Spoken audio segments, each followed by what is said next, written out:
أعوذ بالله من الشيطان الرجيم بسم الله الرحمن الرحيم يا أيها الذين آمنوا استعينوا بالصبر والصلاة إن الله مع الصابرين ولا تقولوا لمن يقتل في سبيل الله أموات بل أحياء ولكن لا تشكرون.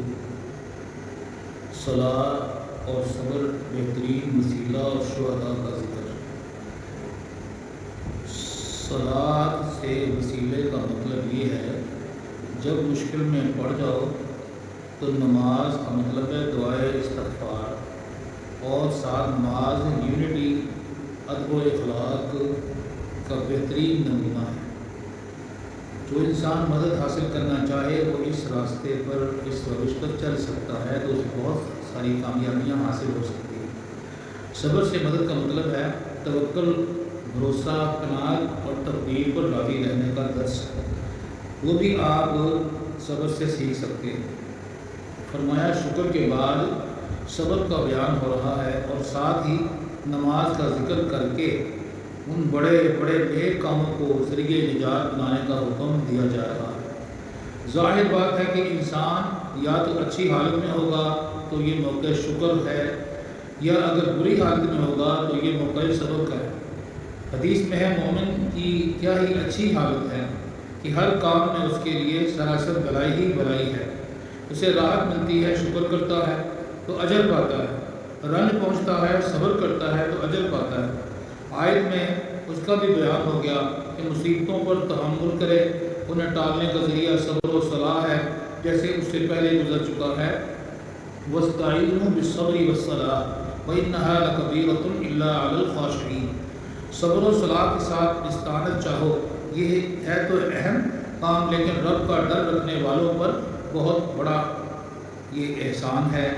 حدیث میں ہے جب کوئی کام حضور صلی اللہ علیہ وآلہ وسلم کو غم میں ڈال دیتا تو آپ نماز شروع کر دیتے.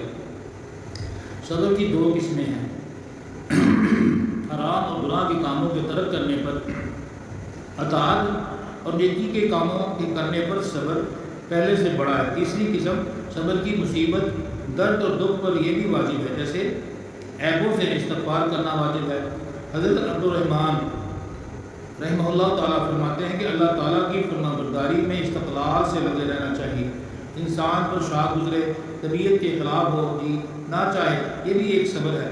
دوسرا صبر اللہ تعالیٰ کی منع کیے ہوئے کاموں سے رک جانا ہے، چاہے قدیم ملان اس طرف ہو، خواہش نفس اکسا رہی ہو. امام زین العابدین فرماتے ہیں قیامت کے دن ایک منادی ندا کرے گا کہ صبر کرنے والے کہاں ہیں، انہیں اور بغیر حساب کتاب کے جنت میں چلے جائیں. کچھ لوگ اٹھ کھڑے ہوں گے اور جنت کی طرف بڑھیں گے. فرشتے انہیں دیکھ کر پوچھیں گے کہاں جا رہے ہو؟ یہ کہیں گے جنت میں. وہ کہیں گے ابھی تو حساب بھی نہیں ہوا.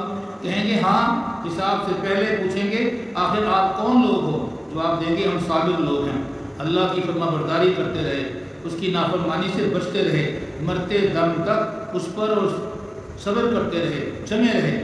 فرشتے کہیں گے تو پھر تو ٹھیک ہے، بے شک تمہارا یہی بدلہ ہے، تو اسی لائق تم ہو جاؤ جنت میں مزے کرو. اچھے کام والوں کا اچھا ہی انجام ہے. یہی قرآن فرماتا ہے انما یوفی الصابرون اجرهم بغیر حساب.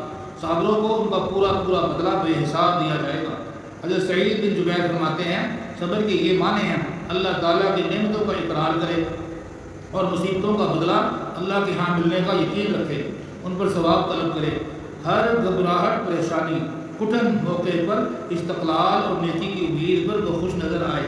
پھر فرمایا شہیدوں کو مردہ نہ کہو بلکہ وہ ایسی زندگی میں ہیں جسے تم نہیں سمجھ سکتے، انہیں حیات برزخی حاصل ہے اور وہاں وہ خرد نوش پا رہے ہیں.